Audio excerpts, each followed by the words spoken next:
নমস্কার, শুভ সকাল। এখন যাব মাঠে। আমাদের এই মাঠের পাশে একটা বিরাট কলার কান্দি হয়েছে। ওই কলা গাছটা কেটে কলার কান্দি থেকে কলাও নিয়ে আসবো আর থোড়ও নিয়ে আসবো। তারপর কলার কোপ্তা রান্না করবো। তা চলুন যাই, কলাগুলো কেটে নিয়ে আসি। আসো লক্ষ্মী, চলো। উঠতে উঠতেই হাত পা লেগে আছে আমাদের, মনে হয় যেন পাহাড়ে উঠছি। এই সোজাই যাবো নাকি? হ্যাঁ, একবার পাহাড়ে উঠি আবার পাহাড় থেকে নামি, এই হচ্ছে আমাদের কাজ। এই দেখুন আমাদের কলা বাগান। এইখানে অনেক রকমের কলা আছে, পাকা কলা আছে, বীজ কলা আছে, আনাজে কলা আছে। তা আনাজে কলা নিয়ে যাবো, যেহেতু কোপ্তা রান্না করবো।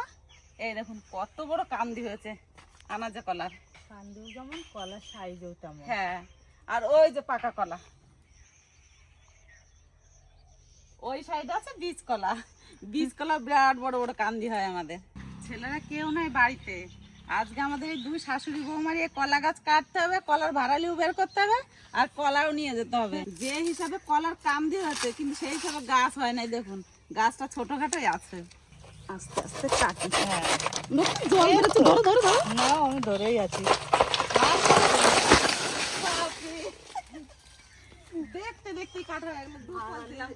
ভাড়ালি দেখো কাকিমা বেরিয়েই গেছে। ভাড়ালি মনের মতন ভাড়ালি হয়েছে দেখো। কেউ বলে ভাড়ালি, কেউ বলে করার থোর। হ্যাঁ, কত সুন্দর হয়েছে দেখো। বিশাল মোটা হয়েছে, একদম কচি বলো। হ্যাঁ, কলার যা কান্দি হয়েছে। দাও কাছে দাও, নিতে পারবো তো? হ্যাঁ, ঠিক নিয়ে চলে যাবো। কাকাও বাইরে, তোমার কাকার মা আছে। কে বলে পারবো না? মানুষ পারে না এমন কোনো কাজ আছে? 2-3টে কলা হলে এক তরকারি হয়ে যাবে। ওইদিকে রাখি, তারপরে কলার থোড় বার করবো। কাঁচিতে করে কেটে দেবো। আমার কাছিতে করে কাটবে আর আমি এরকম ছাড়িয়ে নেবো। দাঁড়াও দাঁড়াও, টান দাও। হ্যাঁ,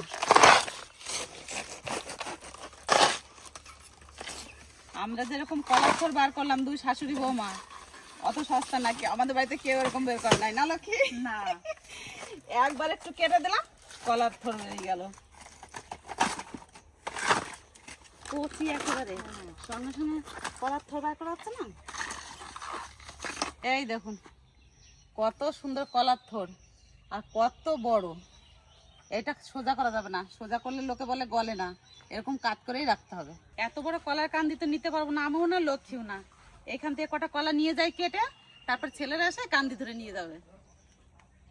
বাড়ি থেকে কলা বাগানটা একটু দূরে, ওই জন্য নিয়ে যেতে পারবো না। কাছে হলে ঠিক নিয়ে চলে যেতাম। কলা কাটতে কাটতে মা ভাইপো সবাই এসছে। ওমা পড়ো না জানো। ওরে বাবা, এদের কত বড় কলার কান। দেখো তুমি সর্বনাশ। ওমা নিয়ে যাবো কটা। দেখো যে কলা, এত বড় কলা আমি বাকি করি। তোমার নাতি এসে নিয়ে যাবে না, আমি নিয়ে যাই কটা। বাড়ি নাই একটাও। চলো ওই জায়গায় উঠে উঠে যাই দুজনে ধরে। এই জায়গায় থাকলে কিছু হবে ওই না। জায়গায় থাকো। এই দেখুন কত বড় বড় কলা আছে। মা এসছে, মাকেও কটা দিয়ে দেবো। ভাইপো এসছে, মা এসছে, ওরা নিয়ে যাবে কটা, বাড়ি নিয়ে রান্না করে খাবে। আর আমি কটা নিয়ে যাই। ও মা তুমি কোন কান দিতে নিবা? আর দাও, আমারে দেখানতে দাও।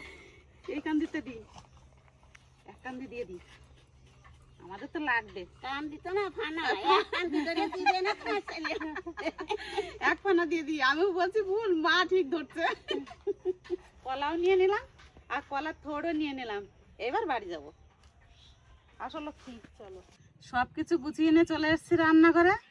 আজকে রান্না করবো কাঁচকলা দিয়ে কলার কোপ্তা। তো প্রথমে আলু আর কলা কেটে জলে ভিজিয়ে নিই, তারপর সিদ্ধ করে নেবো।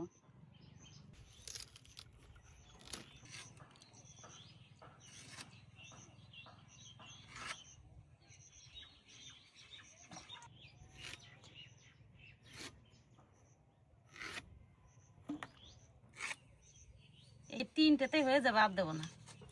এবার 2টো আলু কেটে নিই।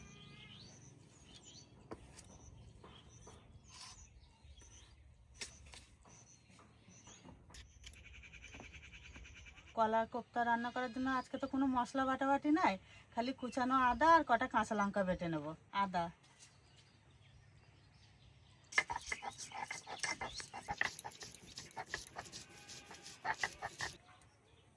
কাঁচা লঙ্কা,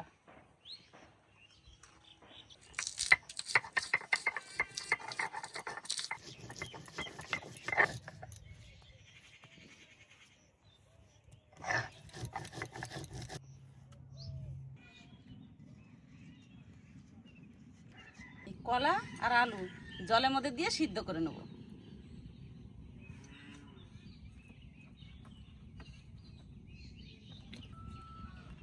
এই ঢাকনা দিয়ে ঢাকা দিয়ে দেবো। এবার আমি কলার ভাড়ালি ছোট ছোট করে কুচি কুচি করে কেটে নেব।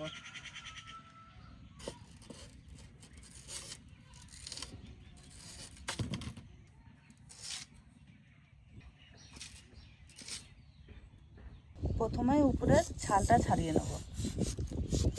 এইগুলোতে বেশি ফেলতে হবে না, একদম কচি।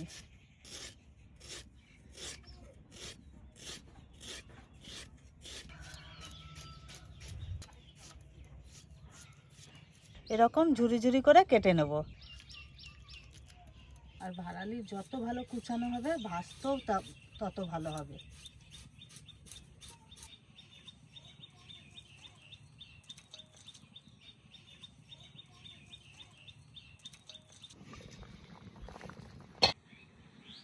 সুন্দর সিদ্ধ হয়ে গেছে, এবার নামিয়ে নেব।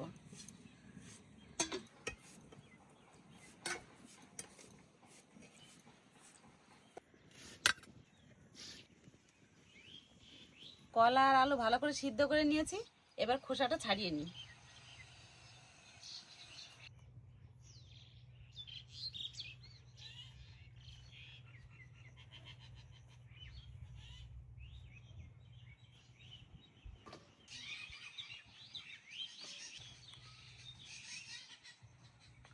দারুণ সুন্দর সিদ্ধ হয়েছে।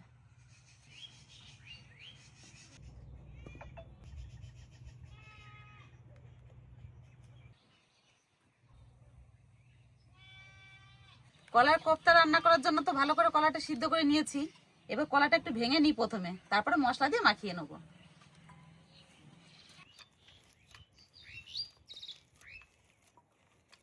লবণ, হলুদ, চালের গুঁড়ি এই চামচে 3 চামচ দিলাম, চালের গুঁড়ি একটু বেশিই দিলাম।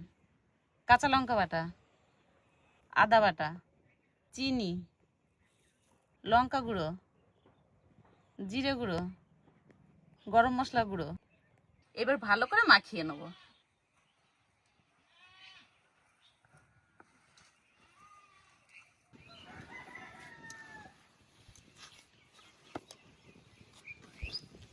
সামান্য একটু সর্ষের তেল দিয়ে দেবো।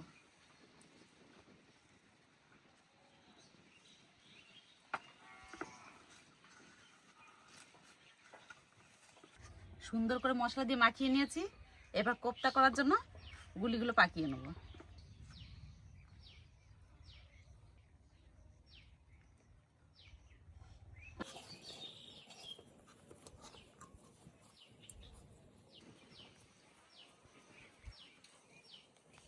এরকম করে সব গুলিগুলো পাকিয়ে নেব।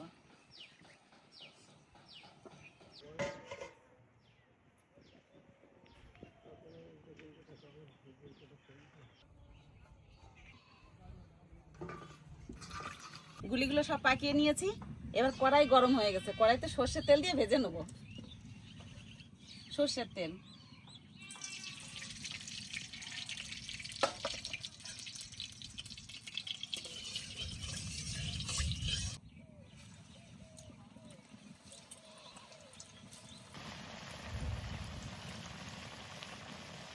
কলার ভাড়ালি তো কেটে ধুয়ে নিয়ে চলে এসেছি, জলও ঝরিয়ে নিয়েছি। এবার সামান্য একটু লবণ মাখিয়ে রেখে দেবো, তাহলে ভাজাও ভালো হবে আর খেতেও ভালো লাগবে। এবার ভালো করে মাখিয়ে নেব।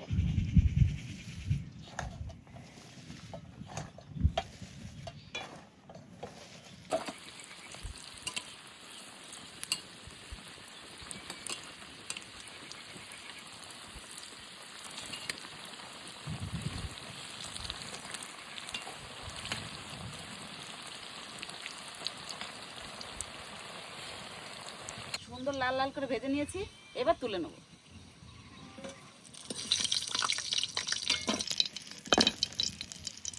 বাকি যে কটা আছে ওইগুলো ওরকম করেই ভেজে নেব।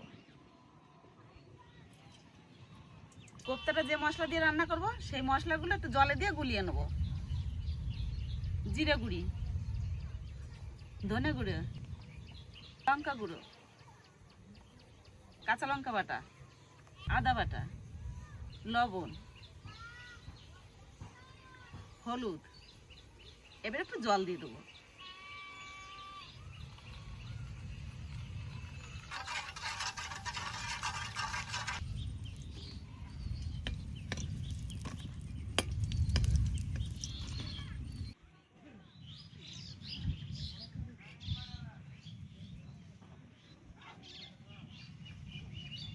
তেলের উপর দিয়ে দেবো গোটা গরম মশলা, 2 শুকনো লঙ্কা। তেলের উপরে এই গুলিয়ে রাখা মশলাটা দিয়ে দেবো।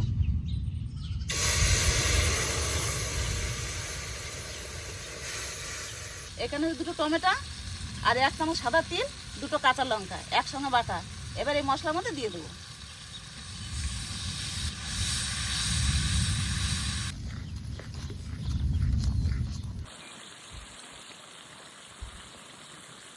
সব কিছু দিয়ে মশলা সুন্দর কষিয়ে নিয়েছি, কত সুন্দর তেল ছেড়ে দিয়েছে। এবার একটু জল দিয়ে দেবো।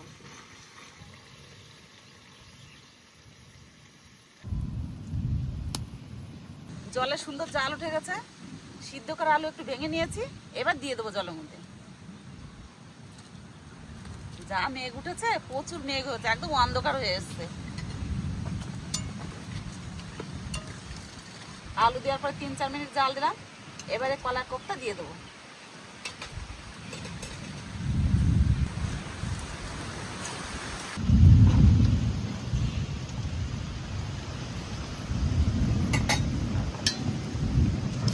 কলার কোপ্তা রান্না হয়ে গেছে, এবার একটু ঘি দিয়ে দেবো। কেশরী মেথি, অল্প গরম মশলা গুঁড়ি,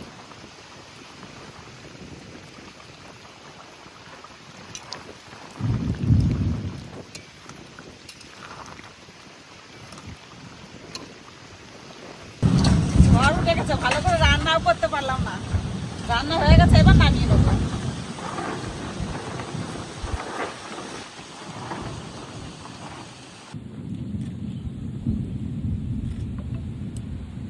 যা ঝড় মেঘ এসছে, আজকে আর ভালো করে রান্না দেখাতেও পারলাম না, রান্না করতেও পারলাম না। এবার কলার থোড়টা ভেজে নেবো। কড়াইতে দিয়ে দেবো সর্ষের তেল, ফোড়নে দিয়ে দেবো কালো জিরা আর শুকনো লঙ্কা, কোচানো রসুন, কাঁচা লঙ্কা চেরা।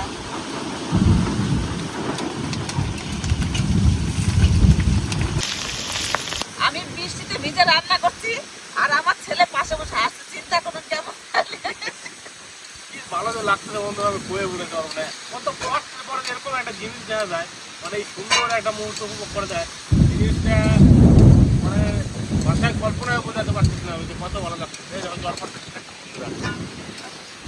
কত মজা জীবনে, যেমন তোমার আনন্দ লাগবে সেরকম আছে খাওয়া। কোনোটা গলে যাবে, কোনোটা আটকাছা থাকবে।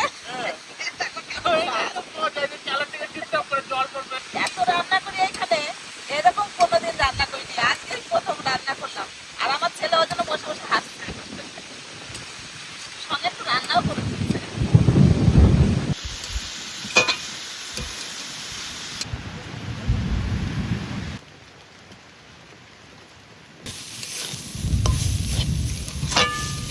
রিমঝিমে বর্ষাতে ভিজতে ভালো লাগে, আর ভিজতে ভালো লাগে। আবার বৃষ্টির দিনে বন্ধু খিদে ঘন ঘন লাগে। তাই ভাতের হাঁড়ি নিয়ে চলে এলাম রান্নাঘরে। রিমঝিমে বৃষ্টিতে ভিজতে ভালো লাগে, আর গাইতে ভালো লাগে। সবাই চলে এলো রান্না ঘরে ভাতের হাঁড়ি নিয়ে। চলো রান্না ঘরে ঢুকে ভাত খেতে বসে পড়ো। বৃষ্টির দিনে গরম গরম ভাত হবে, আর ঝিমঝিম করে বৃষ্টি পড়তে থাকবে। আমিও চলো। গামলা নিয়ে সব চলে আসলাম। আর আজকে বলি এত বিদ্যুৎ চমকাচ্ছে যে আজকে তাহলে খাওয়া যাবে না। আজকে কাঁচা করে খাওয়া যাবে না। আমি কিন্তু বসে বললাম একদম। কলার ঠোর ভাজা হয়ে গেছে, একটুখানি চিনি দিয়ে দেবো এবার। আজকে যে শাস্তি রান্না, জানি না কেমন খেতে হবে, আর রান্নাও কেমন হচ্ছে তাও জানি না। কলার তো ভাজা হয়ে গেছে, এবার নামিয়ে নেবো।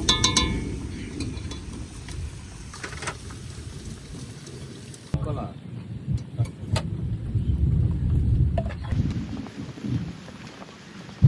একদম গরম গরম ঝোল ভাজা, বুঝলি নদা? আর করতেছে পাতে করতেছে পাতে, আর এই যে বৃষ্টি হয়ে যায়, গরম গরম ভাত, তারপরে তরকারি, আর বৃষ্টি হয়ে যায়, বাস। একটা আলাদা মজা তাহলে ভাই। আগে তো এক সময় আমাকে সবারই এই গ্রামগঞ্জে একটু দুরবস্থায় সবাই বসবাস করছে, তা তরকারি অভাবে এই খুব সুস্বাদু খাইছি আমরা, বুঝলা? একটু লবণ বেঁধে দেবে। তাই তোমার বৌদি লবণ দিয়ে মাখাইছে, আবার আমি একটু দিছি, অতটা খেয়াল করে নাই। লেবু নিয়ে আর আসবো। বৃষ্টি ভিতরে রান্না যা ঝড় আর বৃষ্টি, তাহলে কি মনে থাকবে আর? একদম, কিন্তু খাইতে খারাপ হয় নাই, খাইতে ভালো হয়েছে, টেস্ট ভালো হচ্ছে। হ্যাঁ। খাইতে ভালো হয়েছে, নুনটা একটু টান টান হয়েছে, খাইতেও ভালো হয়েছে, আমি তো ভালো খাচ্ছি। বৃষ্টি না হলে তো লেবু নিয়ে আসতে পারতাম, কতবার ভিজে যাওয়া যায়। আচ্ছা চলো। তো বন্ধুরা এই জিনিসটা কিন্তু এইরকমই বাঁচতে হবে, আর এইরকমই খাইতে হবে গরম গরম। এই সমস্ত জিনিস সবাই খুঁজে শহর অঞ্চলে যাও তো, যে কোথায় পাওয়া যায়, তো বাজারে একটু একটু করে কিনতে পাওয়া যায়, ওইগুলো নিয়ে আরো ছোট ছোট পিস গোলপুর বাজার বিক্রি হয় তো, দেখছি তো আমি। যারা খাইতে জানে তারা এগুলো খোঁজে, হুম। তারা বলে হাগো একটু এনে দেবে না, একটু এনে দেবে না, এরকম বলে বোলপুরে। ভালো হয়েছে।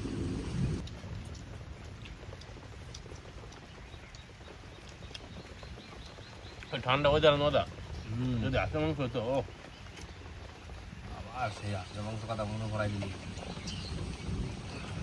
যা বৃষ্টি পড়তেছে, বৃষ্টিটা হয়ে পুরো ঠান্ডা হয়ে গেল না এরিয়া, বহুদিন আসে মাংস খেলে বলতে। কষা কষা মাংস খাতে হবে, আর গরম গরম কি করতে হবে, কি করতে হবে? এটা বলা যাবে না একদম ফাইনালি শোতে দাও। তার মানে আজকে বন্ধু রাতের মাংস কনফার্ম। সেন্ট কিন্তু ভালোই বাড়ছে না, কিরম লাগছে না দাদা? এটা মনে হচ্ছে একটা মালপোয়া। এটা কিন্তু খুব টাকারি গ্রেভি দাও, কি সুন্দর হয়েছে। গ্রেভি বাবা একটু টানিয়ে গেছে জল। নদা বলে ভাই খাইয়া দেখ খালি আজকে। দেখে তো একটা মানে সুন্দর ফ্লেভার আসতেছে আর সুন্দর লাগতেছে দেখে, খাইতেও আশা করি টেস্ট হবে। দেখে মনে হচ্ছে মালপোয়া। খাইয়ে দেখি। কাজ করা খুব টাকারি, এত সুন্দর লাগে আমার বাড়িতে আগে কোনো সময় হয় নাই। না তো মায়ের কইলাম আজকে, মায়ের ওই জন্য বানাইছে, অসাধারণ লাগতেছে। বাড়িতে এই মনে হয় লাইভে প্রথম। দাও দাও দিয়ে দাও। অনেক কিছু করতে পারে গেছে, কিন্তু কাজ করে দিয়ে বানাই খাওয়া নাই, দুর্দান্ত টেস্ট বন্ধু। তা তো বাবা ঝড় মেঘে আমি ভালো করে রান্না করতে পারলাম না। আমি তো ভাবছিলাম কেমন না? কেমন হয়েছে না কেমন একদম। হয়েছে। বড় বড় রেস্টুরেন্ট, বড় বড় হোটেলে নাম করা কোপ্তা সেটা ফেল করে যাবে ভাই, আজকে কিচ্ছু করার নাই। এই ঝড় মেঘের জন্যই বাবা এত ভালো হয়েছে মনে হয়। যা হয়েছে মানে একদম মনের মতো হয়েছে, সুন্দর হয়েছে। আর দারুণ হয়েছে। আরেকটু দাও আমাকে। এই তো দেবো, অনেকগুলোই রান্না করছি। এক কান্দি কলা নিছি, দরকারে আবার কালকে রান্না করে দেবো বাড়ি।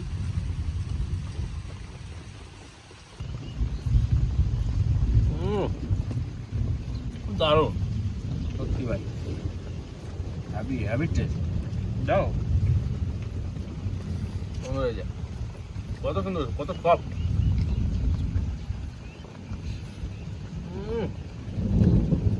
অসাধারণ এটা। একদম মোমের মতন গলে গেছে, বাবা বাতি মানে একটা অসাধারণ টেস্ট লাগতেছে আজকে এই বৃষ্টির দিনে। গরম গরমে কোপ্তা মানে আমার তো আর ভাই কিছু বলার নাই। আমার কাছে বললাম না এটা, আমার লাইভে আমি আমার বাড়িতে প্রথম খাচ্ছি কলার কোপ্তা, মানে দারুণ দারুণ। কলা সুস্থ আমাকে হচ্ছে কোনোদিন আগে পরে হয় না, একটা খাইলাম খুব সুন্দরই খাইলে পারে, তবে এটা না রান্না করে না খাইলে বোঝা যাবে না এর স্বাদটা কি। একদম এই পদ্ধতিতে এইভাবেই রান্না করে খেতে হবে, তাহলেই বোঝা যাবে যে স্বাদটা কত সুন্দর। সুন্দর। হ্যাঁ সুন্দর হয়েছে। অসাধারণ, মানে আমার কাছে তো ভাই কোনো জবাব নাই। তো বন্ধুরা বাড়িতে কিন্তু অবশ্যই একবার হলে ওই কোপ্তা কারিটা ট্রাই করো, অনেক একদম। অনেক ভালো লাগলো খাইতে। আর আজকে সত্যি, আজকে যে ওয়েদারের ভিতরে আমরা বসে খাওয়া দাওয়া করলাম, মানে মন প্রাণ সব এমনিতে জুড়ে গেছে। যাই হোক বন্ধুরা, ভিডিওটা আর বেশি বড় করলাম না, এই জায়গায় শেষ করতে দেখা হচ্ছে পরের ভিডিওতে। সবাই ভালো থাকুন, সুস্থ থাকুন, টাটা।